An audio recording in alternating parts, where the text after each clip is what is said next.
Good morning. Welcome. This is Angela Coulter, your consciousness transformation and ascension guide, originator of a practice called Trinity Energy Progression. And I am doing this week's Living the Shift live stream podcast. And today's topic, which I always ask when it's funny when these topics come up, it's like, well, do I have a whole half hour to talk about this? But funny how much comes up when we do, we allow it. So this week, we're talking about time and lack of it, or not lack of it, lack of being in it. So I did a post yesterday, and hey Ann, thanks for joining. So if you look on my page, and I'll post the link to this afterward, I also did a blog yesterday that I posted yesterday on the Trinity Energy Progression website about are we losing our minds, or are we really just remembering how to live the fifth dimension, or how to be in the fifth dimension? And there's so many topics that can come from that. So, I didn't want to make the blog too long. There was so much to talk about, but I will tell you some of the really fun things that I've experienced. So many of us are going through this period of, I'm not sure what day it is, what time it is, what day of the week it is, what month is it, and it's funny that I always tell people, like so many people in my circle, when we start talking, like one of the opening parts of a conversation is, so how's it going for you in time? Like with the time thing.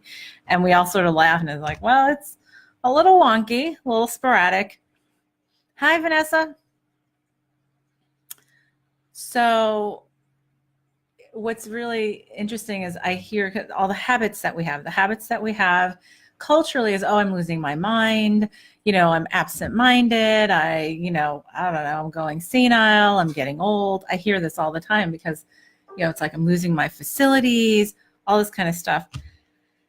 And that's traditionally what we've fallen victim to, like we've allowed ourselves to fall victim to in the past. But the thing is, we're in such a habit of doing that we forget to step back and say, well, so why is this happening? How many times have you sworn you had a conversation, but it never happened, that you swore you got an email, that you had a phone call or whatever that never happened? I even had this happen this morning. I know I got a message from somebody yesterday about something very specific that's going on tonight. And I know they texted me, and I have a string of texts between me and that person, and there is nothing about what I know I saw. So these are these things that are starting to happen on a regular basis. And so like we can write them off to so many different things, but really part of our practice right now is to get ourselves into the place of observing what's going on, instead of like writing it off, looking past what's really at the surface. Because as we're expanding in our consciousness, we're remembering how to see things in a much bigger picture. And when we see things in a much bigger picture, we stop being anchored in the dependence on time. So when we do that, time starts getting really inconsistent. Time is a construct. So it's something to remember and consider. Time is a construct of this particular plane. And actually, time as we define it here on Earth is just a construct as we have defined it to measure and put things in a logical order and things like that. However, I've always had this thing. It's funny. Like I said, I was talking about some movies and stuff where it's come up, but things that in the blog that I wrote, that I posted yesterday. But what's really interesting are things like this. Okay. Something as simple as Star Wars, right? Watch Star Wars. And they talk at some point about Yoda dying. I think that was the second one, right? Or the original second one, the fifth one now. So, and in the conversation, they say, oh, well, Yoda is X amount of years old. So here's something that I've always pointed out, and it just didn't make any sense to me. I'm like, how would they even say that? How would they even know? And what kind of like structure are they comparing it to or using as the measurement of years? Because years are strictly what we define as a passage of time on Earth, right? Because what is it? It's how long it takes us to go around the sun. So somebody's on the clear other side of the multiverse, and in a completely different star system, completely different set of, stars and galaxy and everything else. how would you know? Like, what would there be? Like, how would you really relate their um, their age?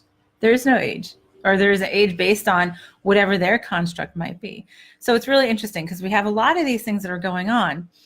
And if you look at different movies and different, perceptions, like I was saying in my blog, like Interstellar was a fabulous one in terms of looking at things in fourth and fifth dimensions. So like in Interstellar, and spoilers ahead, so if you haven't seen them, I'm going to tell you, there's an astronaut out in space that gets pulled into this kind of warp thing and realizes that there's like not only a fourth dimension, but a lot of other dimensions, and the fourth dimension being time, that he could go to any moment in time of all the possibilities of everything playing out as a dimension in itself. And then beyond that, in the fifth dimension, being able to understand that that is just one really tiny piece of a much larger consciousness. It's sort of like when we go from 1D to 2D, 2D to 3D, it's the same thing, 3D to 4D, we're adding extra depth. And, what's interesting is ages ago, I had done this past life regression back to Lemuria and the start of this entire creation. And the remembrance was like, we could all see each other's formula, right? We will call it DNA today, but the formula to create a piece of separation that would be, an individual. And it's almost like we'd see it floating out next to the person, like we're watching a video game, but it was like you could see the entire makeup, and it was like DNA, but DNA to like the 20th degree of all these different dimensional pieces of us. And somewhere along the line, we've forgotten how to, measure that or see that, especially while we're in the body. We've lost that in separation and density while we're incarnate as part of our consciousness anyway. So anyhow, so when we start talking about going out and getting outside of time, so we find a lot of inconsistencies, and we're doing this en masse right now, which means we're having this mass awakening. Even if one is not conscious of it, there are so many who are being a part of it. So it's really funny how I hear this in conversation all the time. It's like, I just can't keep track of time. I can't keep my, I'm just all kinds of confused about things and when things happen. So I have found, here's my personal experience. My personal experience has been from the beginning of, I want to say from what I call my grand awakening, I went through all this stuff of seeing what I call partitions, right? Our levels of separation and our pieces. So if you look at the training energy progressions practice, which I started, was intuited 2011. It's all about pulling out the partitions to remember that higher consciousness that we are a part of, that allows us to see the much bigger picture without judgment, free of that, in a place of acceptance. And so the more I was able to, what I call dissolve those partitions in terms of what I held within my consciousness, the more I started over this. Now this has been an active thing now for, 10 years. Right? Yeah, 10 years. And then honestly, it goes way back to when I was a kid, but we'll get to that in a minute. But it's as we start seeing things in a much higher consciousness, we start seeing them from a bigger picture above the partitions, like any partitions we have. And we can see things like what we call other lifetimes, parallel timelines, other, dimensions, however you want to define it. We can see the parts of ourselves in other dimensions. I had this understanding years ago now that we have many of us have this understanding that we have multiple universes within us as well as outside of us. It's like the as above, so below, but it's really as without, so within kind of thing, because everything outside of us is just a reflection of, when we start working from the place of everything outside of us, simply a reflection of what's inside and part of our consciousness. And the more we really own that, the more we realize, wait a second, if I can accept that as without, so within, then of course I can accept that I would be at the entirety of divine consciousness when I allow myself to, and see the entirety of the multiverse. I'll tell you, it was interesting. And I'll tell you how this relates to time in a minute. I had an experience, and I can't remember how many years ago it was now, probably 5 or 6. And I was in Dallas, where there's a a good congregation. I don't like using congregation. A good number collection. I don't know. A good number of practitioners of the practice there, and I was teaching a class. And there's other things that I love to do when I'm in Dallas. And there was a woman who I knew who had something called a Stargate. Love the Stargate because it was a great toy, great tool to just allow myself that space of that whole consciousness. Would go into that, Stargate. And so you go into this chair in the center. So it's like sacred geometry and crystal spheres all around you and all kind of stuff. But anyhow, I had also just come off teaching a class, Trinity class all weekend. So I was really in this amazing, amazing, expansive vibe. And I think we had done something called a Trinity table, which that's another discussion for another day that they had in town. And then we did this. And I will tell you this one experience, and I had done it multiple times, but I did this one experience where I remember stepping outside of time completely. And I could see the entire multiverse in one moment. I could see all of the entirety of everything from beginning to end, as we call it, and like this one wholeness. And it was so beautiful. I mean, I started crying because it was amazing. And in that moment, had anybody asked me like what their purpose is for their incarnation and their individual and everything else, I could have told them because I could see it and I understood it and remembered it in its entirety. So that's the thing. When we start seeing the bigger picture and we allow ourselves to see the bigger picture, we start seeing things and experiencing things outside of the confines of the construct of time. So, of course, the more we are living and existing from that higher space and allowing ourselves to dissolve those partitions that keep us in such, boxes of separation and density and forgetfulness of even parts of our own consciousness, we start divorcing ourselves from our, being anchored in to time. So it can be a little bit, so the mind, which is built, the mind/ego, well, the ego, which is its identity it's all about identity and separation. The ego is going, wait a second, how do I define this? Right? I have to define it. That's where, we create all these constructs. And when we allow ourselves to see the bigger picture, there's this panic of how do I fit this in? How do I anchor myself back in? And I'm feeling crazy. I'm feeling like uncomfortable and discombobulated. And I have like the rug was pulled out from under my feet and things like that. And the key is to say, well, actually, this is just the whole picture, right? And when we let it fall into a timeline for constructive measurement, I guess, here on this plane, the way we see it outside of space and time then just falls into a different set of order of things, okay? So then, of course, we're going to be a little bit confused for a while as we're adjusting to existing from that perception and that level of consciousness, because we are out of the habit while we're incarnate of seeing that whole picture outside of time, right? We're used to, like, from the very beginning, right? How old are you? How many years till this? How many weeks till this? How many days till this? Like all that kind of stuff. And so we're told to have to wait and to like do linear time and just, there's so many constructs that we have like that are concentric inside each other, that our mind is really, our ego is very trained while we're incarnate here to really measure that way. And as soon as we step out of that, this construct, when we exist more and more outside of it, we just see the whole thing and there is no real time, right? So the challenging part that many of us have is that, okay, so we get there and then we start to create consciously. And as we create consciously, then it's like, well, how do I let it manifest here into the construct of time in the way that's intended? Because here's the thing, we're creating still from the mind the things that has to be in the construct of time, which is very interesting. So we have those things that we're just remembering how to do. Another, so anyhow, so I'll go back to, it's funny, like what I was talking about in the blog that I wrote. I had a fascination with that, divorcing ourselves from being anchored in time. And it started, I said in the blog, it started when I read Slaughterhouse-Five by Kurt Vonnegut, I think when I was about 20 years old. And the main character, if you haven't read it, the main character, they think he's crazy.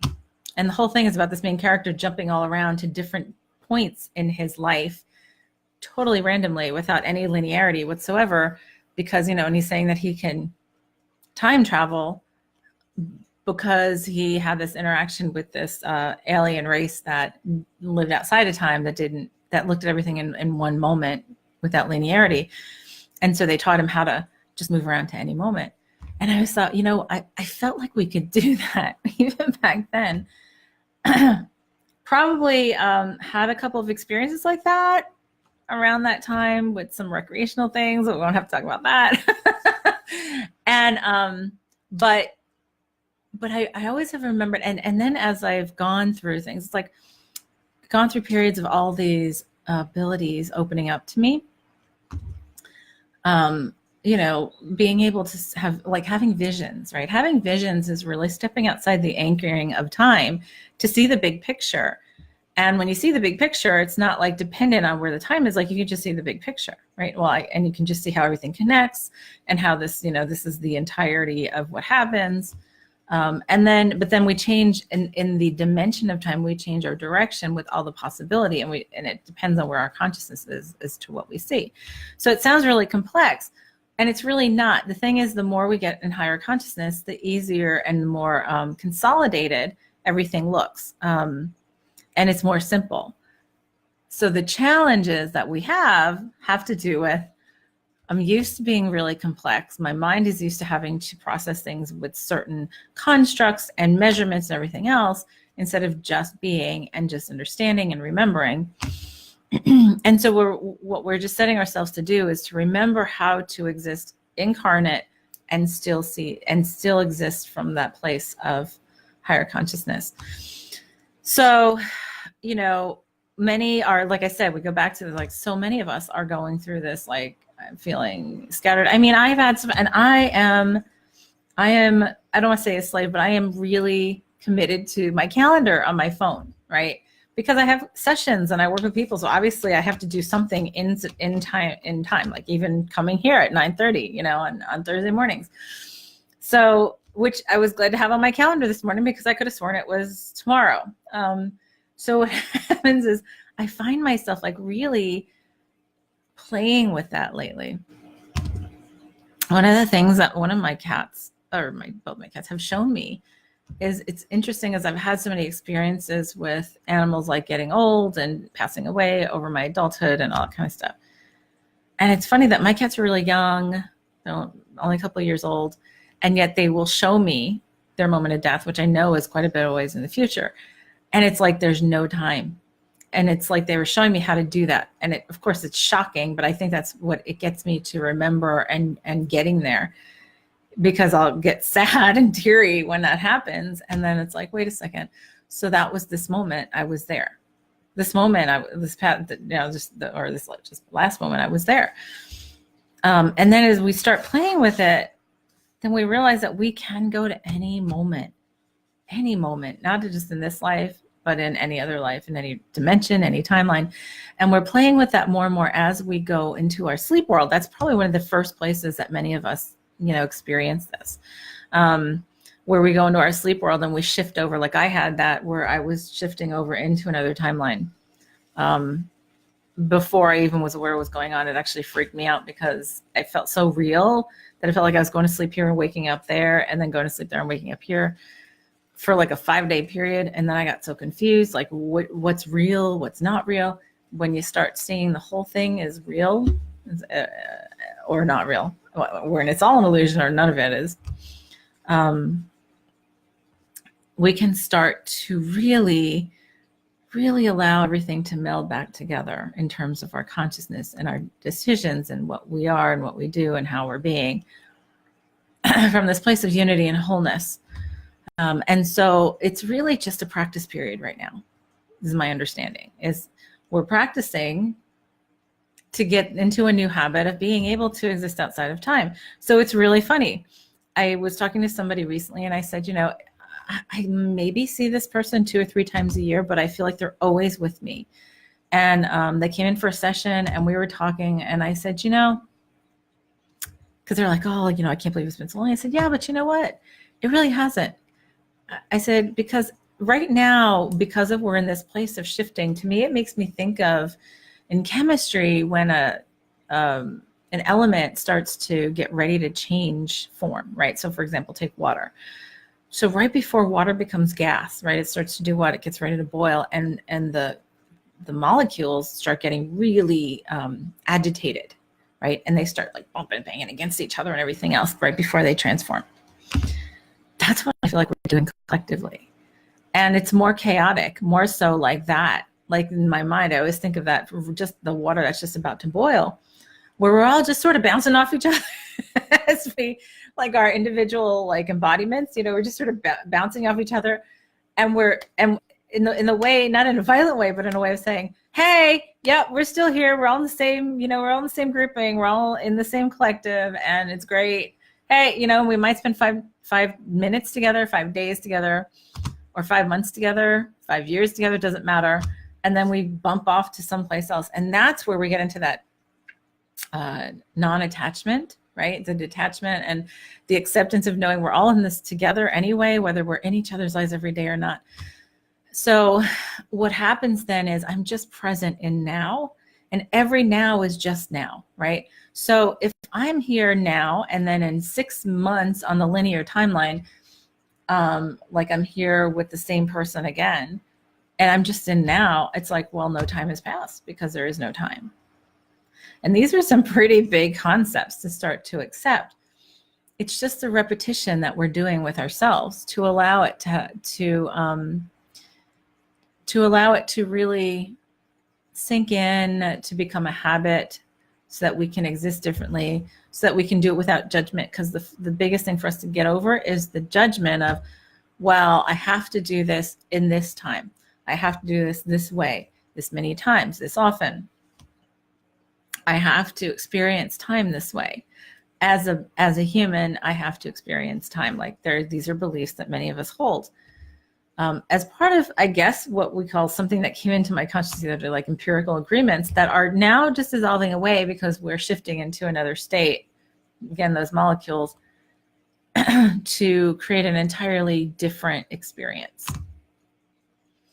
And so the key is to laugh at yourself. I laugh at myself all the time in terms of like, okay, well, there was one day within the past several weeks where I literally had double booked myself 3 times in the same day. And luckily, I had buffered myself with an hour in between each of the sessions / calls or whatever. I don't even remember what they were. It was a combination of everything. So that I was able to, and I'm like, it was on my calendar double booked. And I'm like, okay, so do I plan on just bilocating? I don't know. Did I plan on that?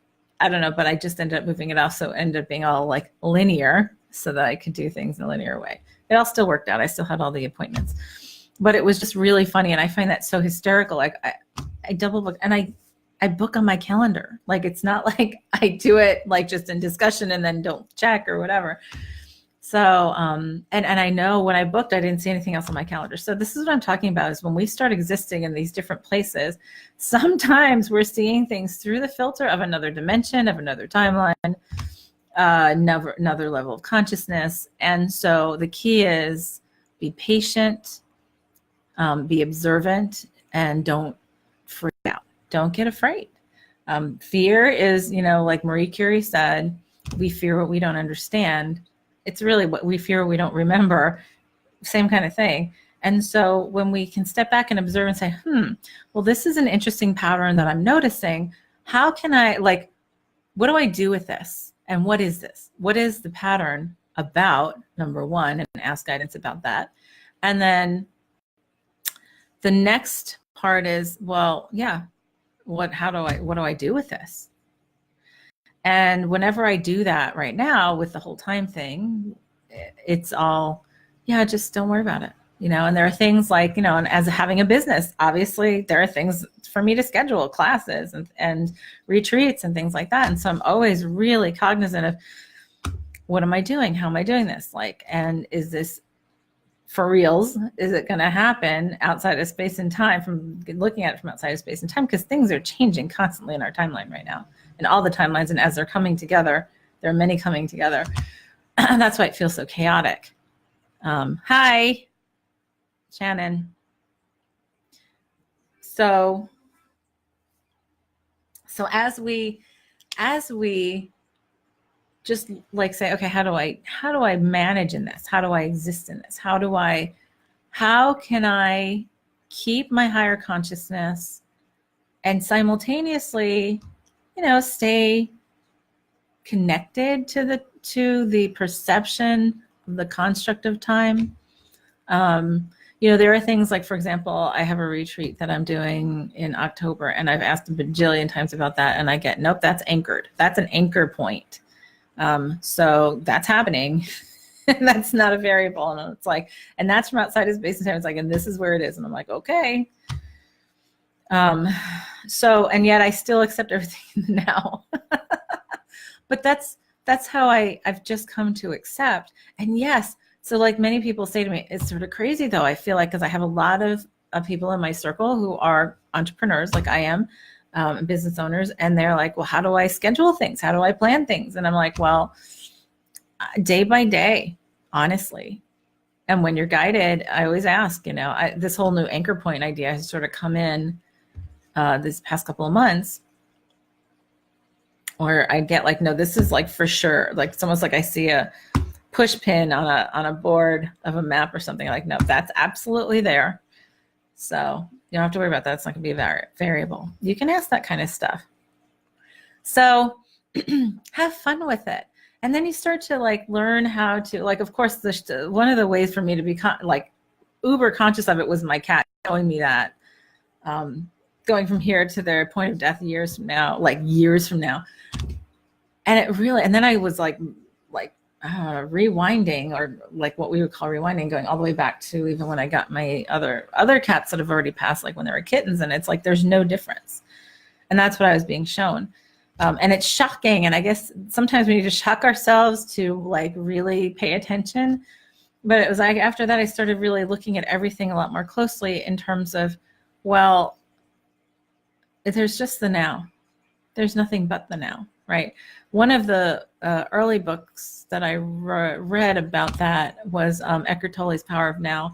And at the time, I think it was about 2000, I really I didn't understand what he was talking about. And now, now I totally do. It doesn't matter, because now is now. So the key is, and to remember that time is a construct. So it's a variable. Like, look at how many different calendars we have on this planet right now. Who's right? Who's got the right calendar? Right is an opinion, right? So if somebody came from another planet on the other side of the universe, they probably have no idea what we're talking about when we said years or age or anything like that. If you look at the different, so I was talking about Interstellar, so he could see time as a dimension and was fully like experienced in that. And then even beyond that, like the bigger consciousness beyond the 4 dimensions, like in 5. There's the movie Arrival, which I loved and I've watched a bajillion times, because, again, spoiler, if you haven't watched it, it's a spoiler, because there's a linguist who is tasked with communicating with star beings that come to the Earth and are just sort of sitting there, and comes to understand that they exist from a place of circular time, where they see the whole picture at once and they see it all circular. And so it's just a matter of like, how do we communicate in a way that is complete if we are limiting ourselves in this linear time that we've created just for the existence here on Earth? If we are communicating, and this too is why a lot of visions are sort of misrepresented, or they come through and like people say, oh no, it's absolutely this date, or it's absolutely going to happen this, or whatever. And it's like, well, that's us trying to translate into a construct. We see the bigger picture and we see that it happens full cycle, which I would sort of tend to lean toward that circular spiral kind of thing. in experience more so than linear, when we can see that whole picture, then we know that the dates are and the moments are variable. And I say that to anybody who asks me about things like, do you see this? Do you understand this? Have you had a vision about this? And I don't often share what I have experienced in visions because they are so, well, I see them happening, and people ask, the next question people ask is, well, when? When and where is really what dimension, what timeline it happens, or it has happened, or it's happening now. And it's really challenging for the mind to grasp often.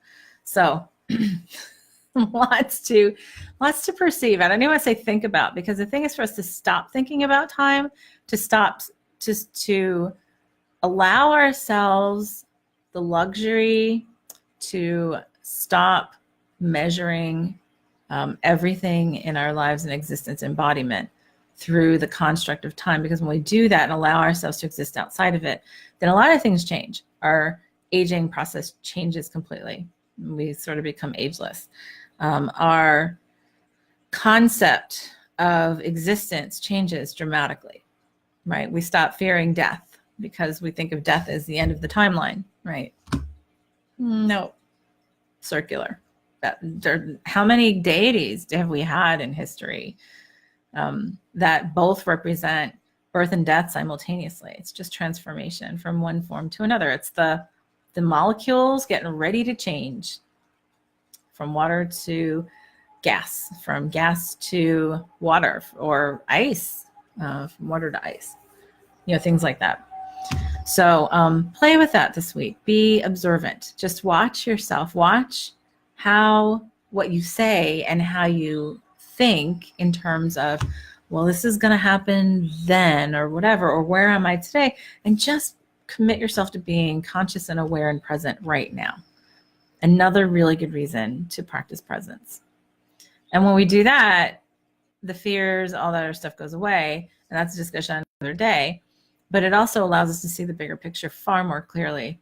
And again, it becomes more circular, a spiral, in terms of seeing everything instead of trying to force it into a straight line. So have a great one. Thanks for joining me. Another really fun topic. We could talk about it a long time. Anyhow, have a great week. We'll talk to you next time. This is Angela Coulter with Living the Shift.